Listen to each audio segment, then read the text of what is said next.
집중 분석 이슈타임 시간입니다. 이데일리 이정훈 기자와 함께 어제 가장 큰 관심사였던 미중 무역 합의 이슈에 대한 이야기 나눠보겠습니다. 안녕하십니까? 안녕하세요. 네, 매일매일 여러 가지 이슈가 있고 뉴스가 있습니다만 어제 정말 모두를 깜짝 놀라게 한 또 관심이 가장 컸던 그런 이슈, 바로 미중 무역 합의 파기 관련 그런 발언이었죠. 네, 그렇습니다. 저도 어제 장 초반에 한국 증시가 한 0.8% 이상 계속 상승하는 흐름을 보다가 네. 잠깐 딴 일을 하다가 나중에 봤더니 마이너스로 돌아서 있어서 깜짝 놀랐던 그리고 한국뿐만이 아니고 아시아 전체 증시가 다 마이너스로 돌아서는 그런 어떤 급격한 변화를 야기했던 이슈가 있었습니다. 방금 말씀해주신 피터 나바로라고 백악관 내에서 가장 매파로 불리는 강경파로 불리는 인물인데요. 지금 백악관 내에서 무역 제조업 국장을 맡고 있으니까 사실은 이 중국과의 무역 합의와 관련된 핵심적인 실무 책임자다라고 이해하시면 될 것 같고요. 이분이 이제 미국 매체와 인터뷰를 했는데 이런 발언들을 했습니다. 지금 미국 내 정보 당국자들이 중국 우한 실험실에서 코로나19 바이러스 유행이 발생했다는 어떤 증거를 확보해서 확신을 가지기 시작했다라고 얘기했고요. 그에 따라서 도널드 트럼프 미국 대통령이 중국과의 무역 협정을 종료하기로 결정했다. 종료했다라는 표현은 아니었고요. 종료하기로 결정했다. 아직 종료했다라는 표현은 아니었는데요. 그 이후에 이제 이 질문했던 인터뷰이가 무역 합의가 그럼 폐기된 거냐라고 질문을 했더니 맞다, 끝났다 이렇게 대답을 했거든요. 그러다 보니까 처음 그 발언하고는 달리 무역 합의가 지금 완전히 파기된 것처럼 사실은 이 시장 내에 받아들여졌고요. 그에 따라서 전자거래로 이루어지던 미국 지수 선물, 그러니까 다우지수 선물이 장중에 한꺼번에 400포인트가 차트 보시면 알겠지만 단기에 급격한 V자 계곡을 그리면서 폭락을 했고요. 그에 이어서 아시아 증시가 전체적으로 하락했다가 반등하는 양상을 보였다라는 겁니다. 네. 그런데 이제 이런 일이 벌어지자마자 이런 발언이 전해지고 시장에 충격을 받자마자 다시 바로 또 번복하는 일이 발생했잖아요. 그렇죠. 시장이 이제 너무 가파르게 하락하다 보니까 나바로 국장 입장에서도 아차 뭔가 잘못 얘기했구나라고 느꼈을 가능성이 크고요. 그래서 바로 이제 성명서를 내서 번복을 했습니다. 어떻게 얘기했냐면 본인의 발언이 맥락에서 벗어나서 인용됐다. 라고 이제 사실은 책임을 회피하는 발언이었거든요.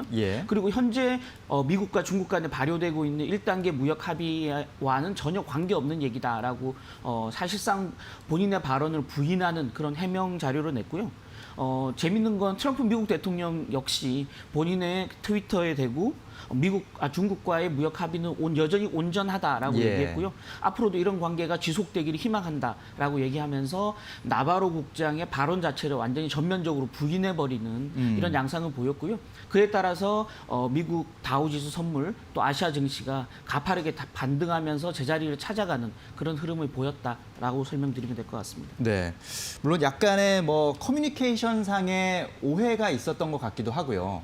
하지만 그럼에도 불구하고 이 백악관 고위 관계자라면 본인의 발언이 얼마나 큰 파장을 불러일으킬지 뻔히 잘 알 텐데 이런 발언을 좀 쉽게 이렇게 내뱉었다는 것이 조금 아쉬운 점으로 남습니다. 어떻게 이런 일이 벌어졌는지 그 밑에 내면을 좀 한번 들여다볼까요?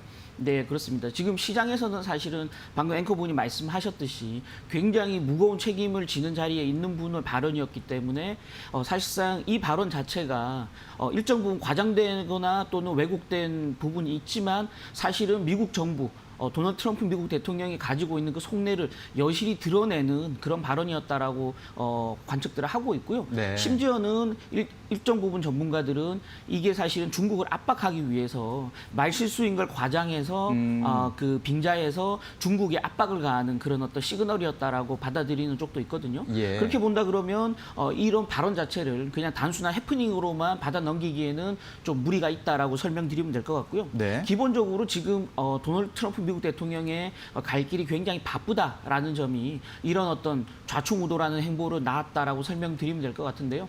이 코너를 통해서 몇 차례 말씀드렸지만 지금 미국 매체들이 실시하고 있는 전국 여론조사에서 여전히 트럼프 대통령은 조 바이든 민주당 대선 후보에게 적게는 6%포인트, 많게는 10%포인트 정도 여론조사에서 밀리고 있는 상황이거든요. 거기다가 어제 나온 뉴스를 보면 존 볼튼, 회고록을 냈던 존 볼튼 이분이 지금 트럼프 대통령에 대한 낙선 운동을 벌이겠다라고 선언을 했고요.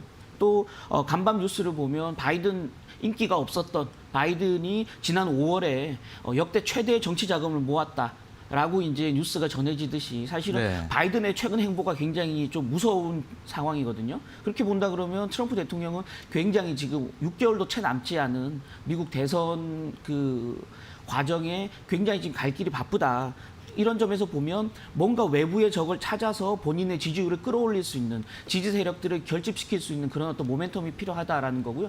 그 모멘텀은 사실은 찾을 수 있는 부분들은 그 중국 때리기밖에 없을 가능성이 굉장히 크다라는 거고요. 예. 어제 상황은 단순한 해프닝으로 끝났을지 모르겠으나 앞으로 이런 상황들이 굉장히 반복될 가능성이 굉장히 크다라고 네. 볼 수 있을 것 같습니다.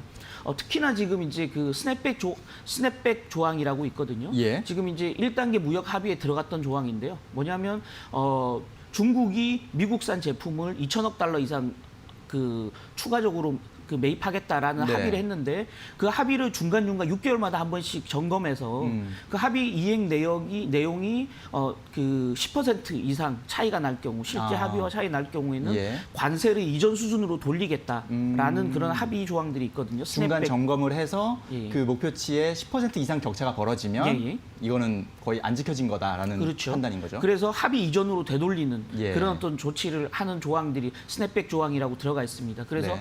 올 1월부터 6월까지 이행을 지금 점검하는 시기거든요. 그래서 이 점검이 계속 이루어지고 있는 시기이기 때문에 네.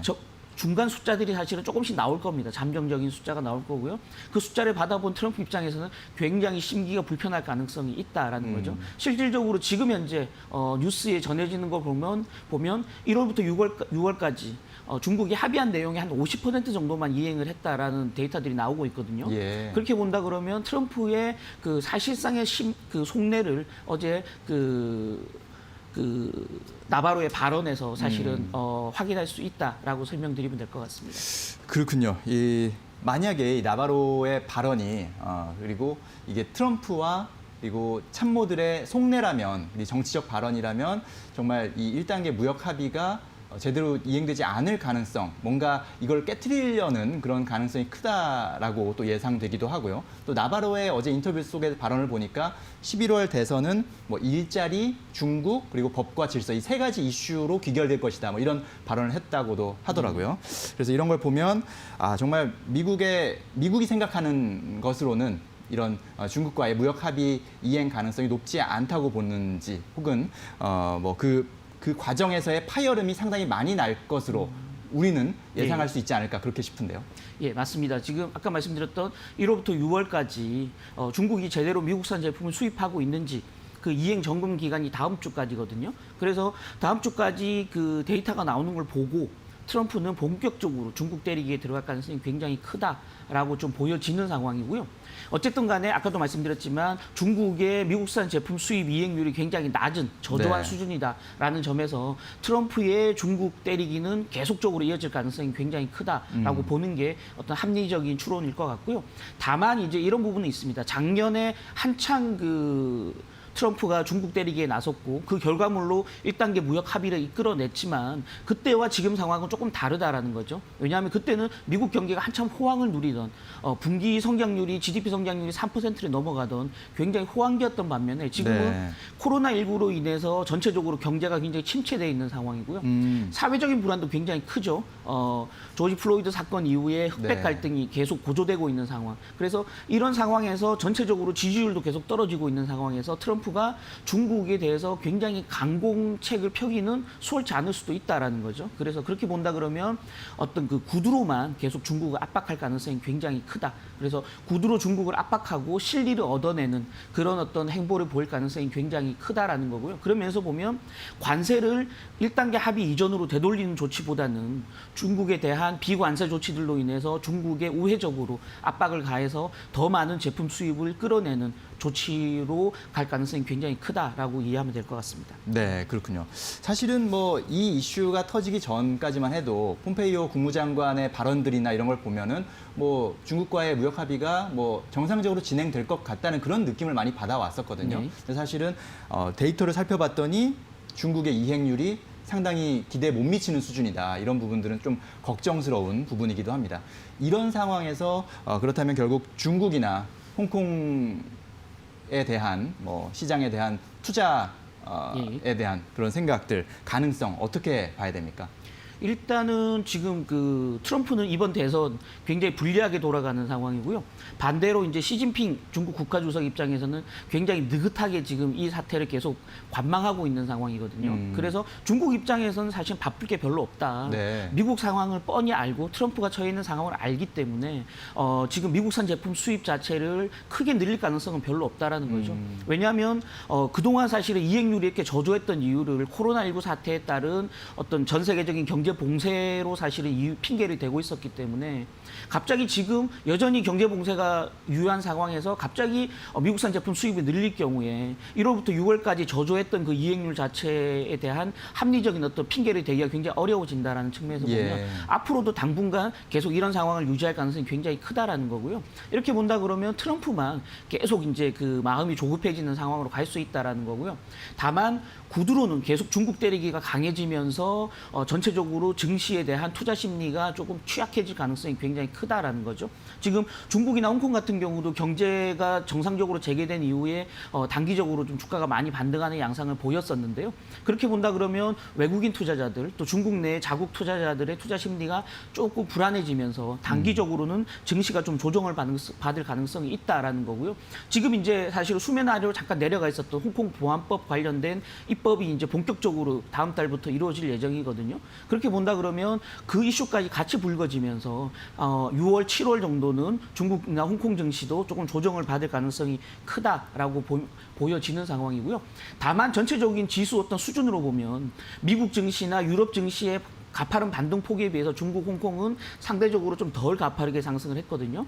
일정 부분 중국 증시에 대한 디스카운트가 여전히 작용하고 있다는 점에서 보면 선진국 증시에 비해서는 상대적으로 저가 매수에 나설 수 있는 어떤 기회가 포착되고 있는 상황이다라고 설명드릴 수 있을 것 같고요. 예. 지난 양회에서 중국 정부가 내놨던 사상 최대의 어떤 그 재정 부양책들이 이제 하나 둘 하반기부터 실질적으로 현실로 나타날 가능성이 굉장히 크거든요.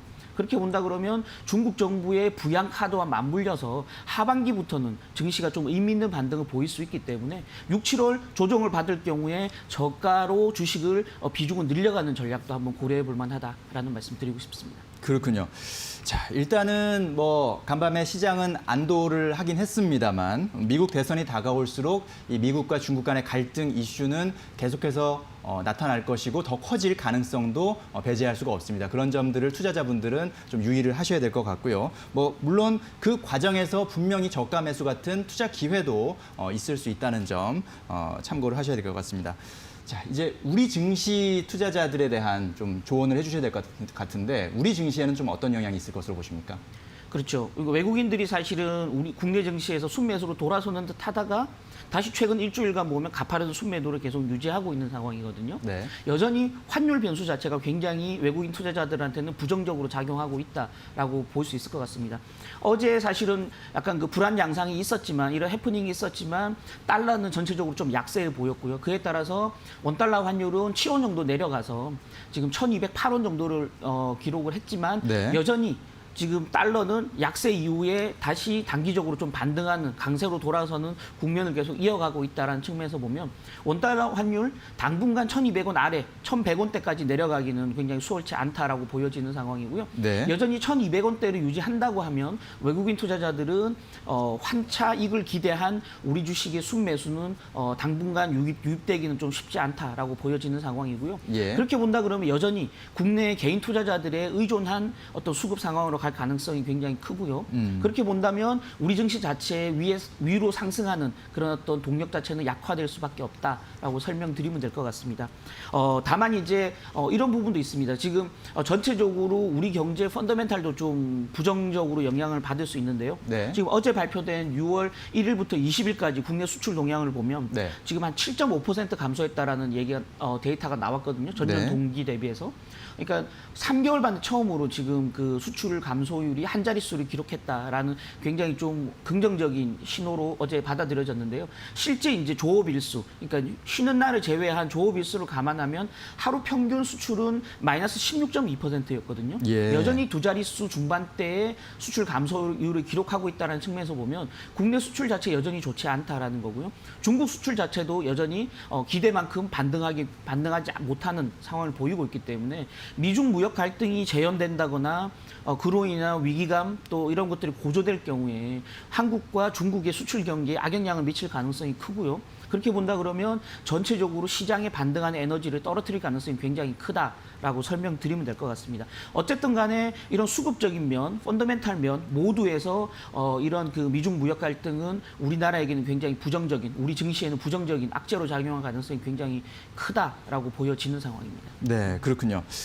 전반적으로 지금 뭐 전 세계 시장 자체가 뭐 코로나에 대한 불안감 이슈들이 계속 있었고 또 미중 갈등에 대한 이슈도 계속 있었지만 그럼에도 불구하고 지금 전 세계 금융시장 전반적으로 보면은 계속해서 상향, 우상향하는 그런 흐름을 이어가고 있거든요. 거기에 핵심에는 역시 기술주의 강세, 뭐 간밤에도 나스닥이 사상 최고치를 다시 한번 경신하는 그런 기염을 토하기도 했는데 그렇다면 이런 여러 가지 지금 이슈들 막 우리를 피곤하게 하고 귀찮게 하는 이슈들이 나오고 있지만 그럼에도 불구하고 현재 투자자 입장에서는 좀 마음 편하게 가려면 역시 그래도 지금 상황에도 기술주에 대한 투자, 뭐 비대면, 언택트 관련주에 대한 투자 이런 것들이 좀 유효할지 이 부분에 대해서는 어떻게 보십니까? 맞습니다. 지금 어쨌든 간에 지속적인 저금리 기조 따라서 시장 투자자들은 성장주에 계속 눈길을 줄 수밖에 없는 상황이고요. 지금 국면에서 그럼 성장할 수 있는 코로나로 인해서 경제가 큰 생채기를 낸 상황에서 계속 성장할 수 있는 종목들은 뭔가, 업종들은 뭔가 그러니까 합리적으로 추론해 보면 당연히 언택트 관련주들 계속 수요가 살아나는 팡으로 대변되는 그런 IT, 대형 IT주들이 지속적으로 상승세 또는 시세 흐름을 주도할 가능성이 굉장히 크다라고 보여지는 상황이고요. 다만 단기적으로는 일단 그 팡이라든지 미국의 대형 테크주들이 굉장히 주가가 많이 상승한 상황이기 때문에 추가적으로 올라간 에너지가 좀 떨어질 수 있다. 그리고 어제 장중에 나온 부정적인 소식 하나 좀 추가로 말씀드리면 트럼프 대통령이 행정명령에 서명함으로써 올 연말까지 미국에 대한 그 다양한 비자들을 지금 일시적으로 중단했다, 비자 발급 중단했다라는 소식이 들리지 않습니까? 네. 결국은 미국의 대형 테크 업체들은 한국, 중국, 인도 이런 아시아 국가들로부터 엄청난 기술 인력을 또 사실은 수입하는 그런 어떤 형태를 통해서 전체적으로 회사를 끌어가는 비즈니스를 끌어가는 모습 보였거든요. 그렇게 본다 그러면 이런 어떤 신규 인력들의 유입이 차단된다, 비자 발급이 중단되면서 이런 면에서 보면 미국 IT주들이 사실은 그 타격을 받을 가능성이 굉장히 크다라고 보여지는 상황이거든요. 그래서 어제 미국 IT 업체들은 일단은 트럼프 대통령의 그 비자 발급 중단 행정명령에 대해서 굉장히 반기를 드는 모습을 보였거든요. 네. 그렇게 본다 그러면 심리적으로는 충분히 IT주들이 조금 조정을 받을 가능성도 있다라고 설명드리면 될 것 같고요. 네. 전체적으로 일방적으로 테크주만 계속 올라가기에는 좀 부담스러운 국면이다라고 설명드리면 될 것 같습니다. 다만 길게 보면 중장기적으로 보면 여전히 성장 가능한 테크주 중심으로 비중을 늘려가는 전략이 유효하다라는 말씀드리겠습니다. 네, 그렇군요. 역시 지금같이 좀 여러 가지 이슈가 있고 피곤한 그런 상황에서는 중장기적인 관점에서 일단 지켜보시는 것이 좋겠고 그 중심에는 역시 테크주가 있을 가능성이 있다라는 말씀 정리를 해보겠습니다. 말씀 잘 들었습니다. 감사합니다.